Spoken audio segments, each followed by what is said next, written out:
in Palmdale too. He wants to buy another property, so I'm like, The market's hot. We can't stop talking real estate here. We're trying to get this thing started, and between Patricia and Shannon closing deals, opening deals, writing new deals, the business is going. We're not summertime yet. We're still spring, but the market's picking up. Hey, welcome to our home buyer seminar, where we talk about your next home buy or your first home buy. I'm Bill Gross, at Bill Gross Probate, along with my colleague and friend, Patricia Castillo. and our friend and the lender of the group. Shannon, the lender. And we get together and talk about homes. And one in particular, just we're kind of oohing and eyeing. Patricia has a new listing in Lancaster with a beautiful pool in the backyard. Now I'm a legit swimmer. I normally swim at a 50-meter pool with a coached workout, but that pool is great for practicing your flip turns or practicing some stroke work, It uh, really is. or just sitting around having a beer. That's the kind of pool you sit in and have a beer. Actually, just FYI. How deep is that It pool? Do is. you know? I don't know, but I mean, it looks like you can definitely do some Dive backstroking in into there because it. yeah, it's a three Five, bedroom, three 6. bath. Mm-hmm. So, Yeah, pretty right. sizable lot. It's a corner lot, so it's very Ooh, look at spacious. that lot. And that's just a front yard. I mean, it has that's like a separate dining area from the actual dining area.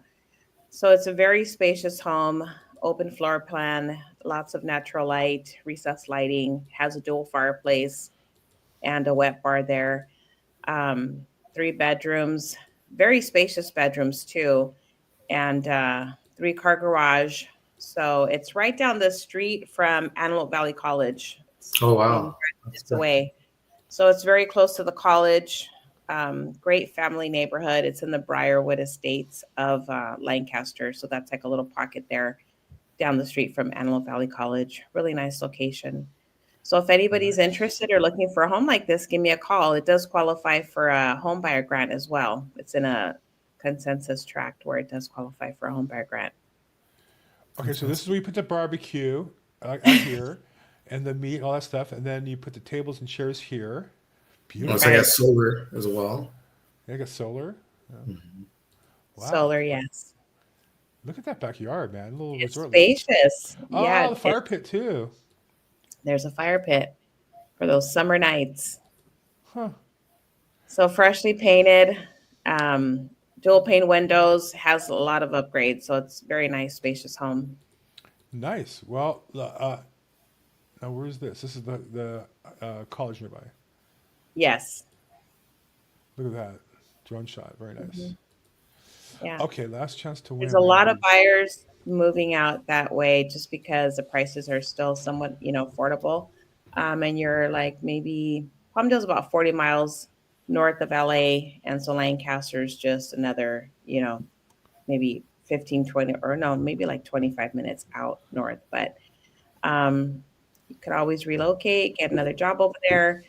That's how I helped another client of mine last year. She was priced out of the market here. So we ended up finding a home in Moreno Valley, and eventually they relocated their jobs, and now they're making their life out there in Moreno Valley. I'm very How, happy how too. often do you see that, Patricia, where people, in their mind, they say, "Oh, I want to live in this city," and then, after talking about it, looking at the financials, the down payment, they kind of, Mhm. start switching into other cities. Percentage wise, how often do you see that Yeah. nowadays? Well, for the first time buyers, I would say it's probably at least like 30 to 30%, where maybe even Wow. 40, where because first time buyers are super green, right? Haven't looked at a pre-qualification, haven't seen what they qualify for, but in their wish list, right? They want to stay near family, stay near their jobs, and sometimes that's not possible.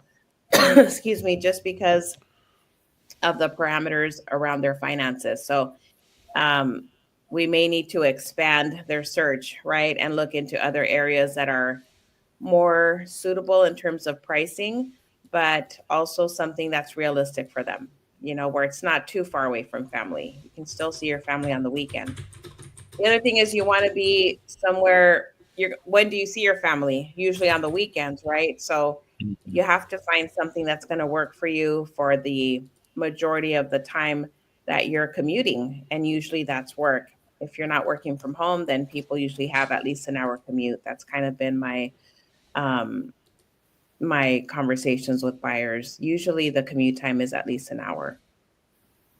Got it. Got it. Yeah. This all became more available when, with COVID, kind of gave companies the experience of people being coming from work, not going to work at all being virtual, or 1 or 2 days or 3 days a week. And so that's where this has become more of an option, where somebody who might say, well, that's too far to drive every day. Well, you don't have to drive every day, but if you don't have to drive every day, then it becomes more available. And so that's why prices in Right. Lancaster have doubled, tripled. This house, 650, was probably 300,000, 350 Yeah. 4 years ago, right? But So there's That's still more and right. more, appreciation there. more and more Oh, people sure. can choose to live there, and maybe they only have to come into Los Angeles 1 day a week or 2 days a week. So that hour, and then it can be longer with traffic, in fairness, but that long drive becomes once a week or twice a week, not 5 days a week.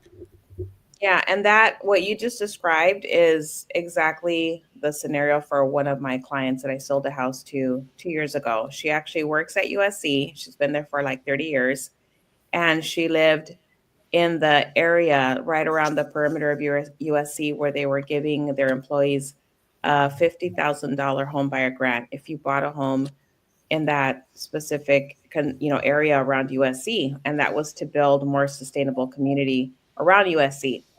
So she literally was like 5 minutes from work, but she wanted to get out of the area. And as Bill mentioned with COVID, she started working from home. So we sold her home that she bought for 185,000. We sold it for 627,000, Wow. and she bought a home almost all cash in Lake Elsinore in Canyon area of Canyon Lake. So it's a beautiful area. She has a 4 bedroom home, huge yard. The home was only 10 years old. So she doesn't have to really necessarily worry about any type of repairs or upgrades. Everything is brand new. So she's really happy out there. And she only commutes to USC once or twice a week. Wow. So what I'm Yeah. hearing is you may, in your first time homebuyer journey, start maybe somewhere you didn't anticipate to start, but Right. after the appreciation happens, you have the flexibility now to move up to where you want to move up, wherever up is for you. Exactly. Yeah, I think that's a key takeaway for first time homebuyers. You may, when you start, you may not, like you said, may not be in your wish list, but the hardest part is getting in. Once you get in, it's easier to upgrade, move somewhere, more desirable. You have more Right. equity to put down more down payment. So maybe the payment even isn't as a shock to you as it was the first time. So Mm-hmm. that's good news. Absolutely. That's great news.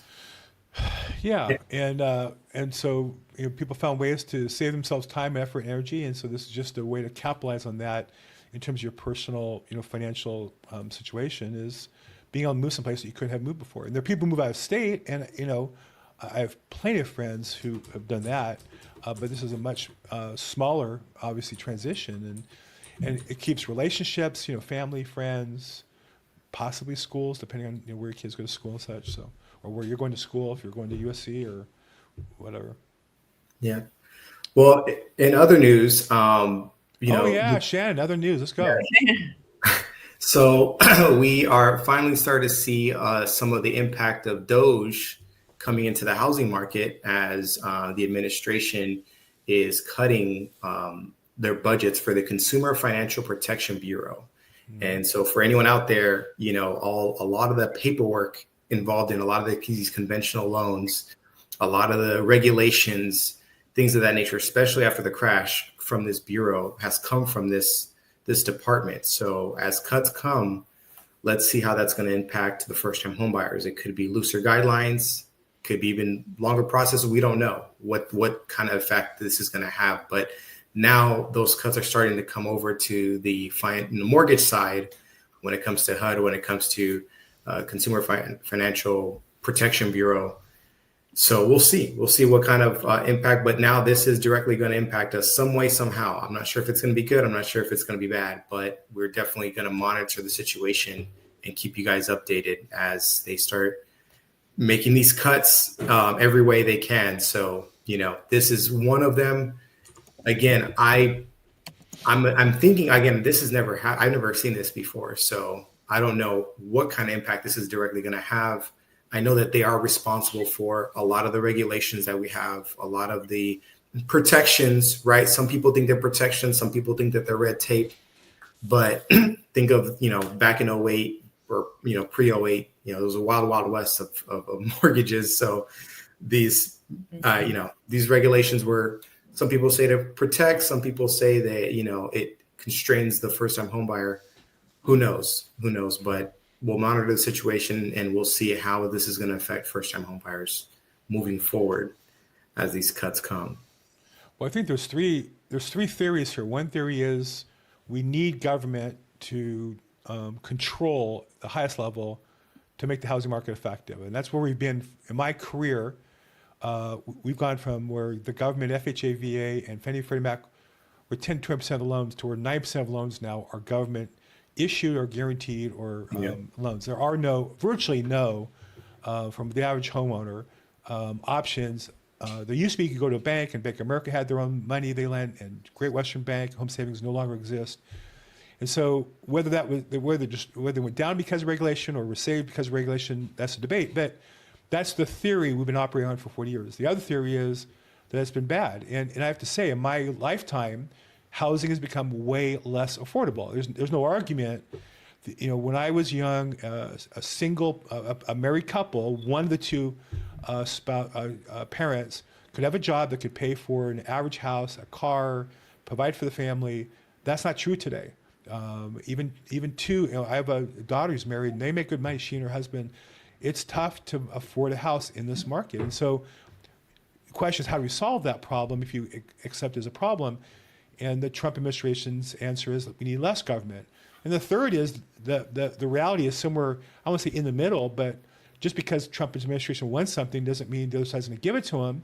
And so we're going Mhm. to have this battle and these court decisions and regulatory decisions, and we have demonstrations. And so kind of the battle is probably worse than either one of the two options. I don't know how it plays out, but I will say that it's been, the last 4 years of my career, I would have to say that whatever the government's done has been ineffective. I saw two videos the other day. One was the HUD director walking through Fannie Mae's office where 2,900 people ordered to work daily, and the average of 5 days was only 49 people showed up. And so we wonder why things take a long time. Part of it is because people in government don't work effectively. It's no surprise. Anybody who's been to a government agency. The other one was the HUD headquarter building has leaks in roofs, not even on the top level, but lower levels, that have not been fixed for 10 years or more. It was unbelievable, the stats of the headquarters building. We're not talking about a HUD, housing project in the worst part of the Bronx. We're talking about the actual headquarters building. And so I think it just kind of shows that the government agencies have just not been effective in serving us. But you can argue about the solution, but I think everybody kind of agrees that there's too many people who are homeless, there's too many people who can't afford homes, and for those of us who can't afford, it's too expensive. And so I'm not sure how it plays out, but it's definitely a big battle. Yeah, I mean, well, one thing you said right. I mean, what they're doing currently isn't working. So some change, I think, is better than no change. So let's see what happens. You know what I mean? They're shaking the tree. Again, we'll see if this is, like I said, positive or negative change. But like you said, as things are right now, people, the affordability is at an all-time low. You know what I mean? Getting a mortgage, housing payments, I do admit they are higher than, a lot of people expect. So hopefully, again, some change is better than no change. So like let's say, hopefully it's for the better, if you let the market decide, how things go. So yeah, I mean, again, I'm excited. Things are still moving. People, as if you're watching this for the first time, you should for sure still qualify, get applied. I know there's a lot of volatility right now, but volatility sometimes is a good thing. This is where you can make a lot of your equity. You can get it at the right time. So yeah, Lots of opportunities right now. I yeah. have, for properties that I've shown, I have listing agents calling me, asking me, "Are you setting an offer? Did your clients like the home? Is there any feedback?" Mm, They're letting me know my sellers are willing to contribute towards closing costs. So a lot yep. of listings that are sitting a little bit longer, maybe 45 days, 65 days, those are the properties that buyers can really get a deal on right now. There's definitely room for negotiation. So you Which see opportunity for, you know, absolutely. buyers. Oh, that's awesome. Yeah, absolutely. I'm seeing that as well. I'm seeing a bunch of seller credits, bunch of it. I think at least now half my purchases, there's some kind of seller credit involved. So Right. Yeah. for sure, that yeah. The other thing I wanted to mention was I had a buyer on one of my listings that had they actually had the a voucher from the Dream for All Mhm. program, right? And this was maybe a month ago. But I said you need to look at the date. It's coming up, right? The due date, I mean for the expiration date for the voucher. So if you're a buyer that had a voucher or you're getting a home buyer grant, anything like that, make sure you pay attention to the expiration dates because you may not be able to extend it. For the Dream for All, I know that they did offer an extension, but you want to not rely, you don't want to rely on that extension. You want to make sure that you're actively looking for a home if you do have a voucher or a home buyer grant, and don't let that expire because there's going to be other buyers right behind you that are going to end up utilizing those funds. And when the funds run out, then and your voucher expired, then you're left without a home, right? That and you worked so hard to get to that place where you were able to get the voucher or the home buyer grant. So you don't want to let that go to waste. Yeah, I actually funded one of those in December, and we did have to file an extension, but we had to do it ahead of time because if not, it was going to expire, and then they do allocate those funds somewhere else. Right. So, yeah, for sure, get that in, and then you have to be under contract and your loan submitted before that time, right? At least with Yeah. my extension, they said you have to be in escrow, and we have to see an executed contract before this date. So it doesn't mean you have to close necessarily, but you do have to be under contract and your loan submitted by then. So, and definitely take advantage because I'm not sure when that program's coming back. It is a lot of paperwork, and I'm so sorry for whoever has to go through that. But hey, nothing's truly for free, right? There's this shared appreciation. They're going to want to see. I'm telling you, they're going to want to see everything. I had one with 4 borrowers on it qualifying, and it was something else. But hey, you know what? It's money that they're giving out. They didn't have to put anything down. They got credits from closing costs. So I think they came in all in. I think under like 5,000 for everything. It was It's minimal. I mean, it's literally you can probably buy a home with just your tax refund, your IRS tax refund. pretty much. Yeah. Pretty much. Wow. So. Wow. Yeah, I didn't know they still were out anymore. I thought those was from the ground, but it's good if it's Well, this was like about a month ago okay.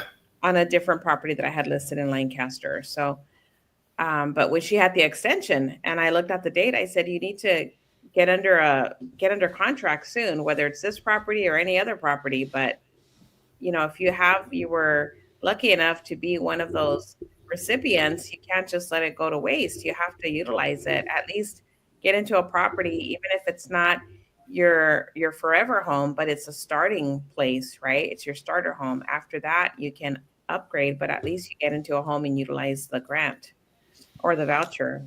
Yeah, voucher for sure. They're gonna want some of that appreciation, so that's for sure. Mm-hmm. What do you think that's worth? What's that? What do you think the value of that voucher is worth if you put dollars and cents on it? I mean, 20% of whatever the property is. 20% or up to 150,000, whichever is less. So it's that voucher is worth at least 150. There you go. Yeah.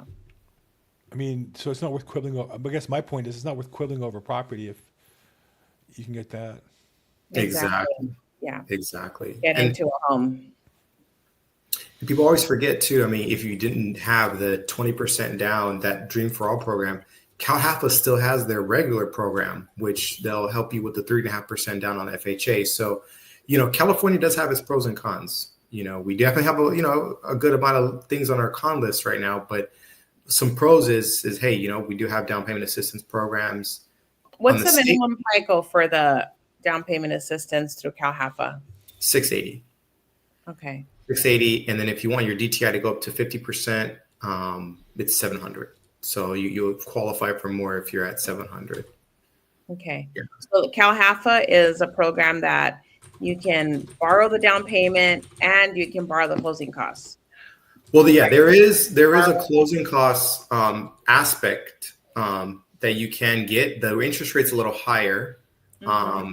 and so yeah, but they do have that they'll cover some of the closing costs as well. Again, Right. it's a little higher interest rate. Usually, the one with the regular, they'll just help you with the 3.5% down. Has a bit more of a normal interest rate, I would say, because Right. it's usually like a 1%, 1.25% higher than the normal FHA rate.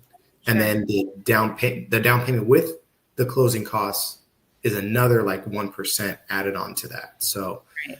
you're easily talking in the sevens, in that high sevens in that case. But CalHFA does publicize their rates on their website publicly, so you can always check every day to see what their rates are there. But yeah, and then they give you that money. There's a little, I think, 1 to 2% interest charge on that down payment assistance every year. Mm-hmm. You don't have to pay it, but whenever you refinance to cash out equity or to sell, you do have to pay them back. You can refinance one time to bring down your interest rate and you don't have to pay them. But once you sell or cash out some equity, you will have to pay back whatever that 3.5% was. Sure. Yeah, but it's a great program and it's always out. And I've seen people use it a few times. Once you get out of that, refinance out of it, they don't Mm-hmm. have a home for after I think it's 3 years, then you Mm-hmm. can use it again. So unlike the Dream for All program where none of your family can own property, the CalHFA program, you yourself just has to be a first-time home buyer. And a first-time home buyer is considered someone who hasn't owned a property, under credit report for at least 3 years. So, Right. and it's statewide. That means that a lot of these city grants, and I'll end with this, a lot of these city grants, they come in and out because the funds are very limited. They're very slow. CalHFA is a little bit more streamlined. It's a statewide program. The funds, are way more readily available, and the process is a lot more smoother. I can get those done in 30 days as well. So the city program specifically, anytime when it's city, those take a long time and they're in and out. So that's Right. always a good backup for people. Okay, good. So if anybody has any questions or any comments, just make sure you post those online and we'll get right back to you. Yeah. Fantastic. Well, there's programs, there's activity. We're busy. If you're looking to buy property, interest rates are still below 7. They're certainly in a range that buyers should be able to afford property, and maybe it'll go down lower, maybe it'll go up higher. But right now is a great time if you can buy a house. I don't see housing prices going down. In Southern California, we lost 13,000 homes to fires. Half those people looking to buy something. So you lost 13,000 homes. You got 6,500 or so people looking to buy a house or rent a house. There just seems to be no end in sight to the demand for property here. And in fact, it's just the inventory overall in Southern California has gotten a little tighter. So if you're looking to buy a house, your first house, your next home, reach out to us. Patricia, what's the best way to get a hold of you? My cell number 323-365-9909. And Shannon, the lender, what's the best way to get a hold of you? Yeah, 661-317-8484 or my Instagram, FUND with Shannon. Fantastic. And I'm Bill Gross at Bill Gross Probate and social media. We do this every week. We talk about buying your next home or your first home. If I can help, Patricia can help, or Shannon can, reach out to us anyway. Thank you so much, everybody. Have a great week. Bye. All right, bye.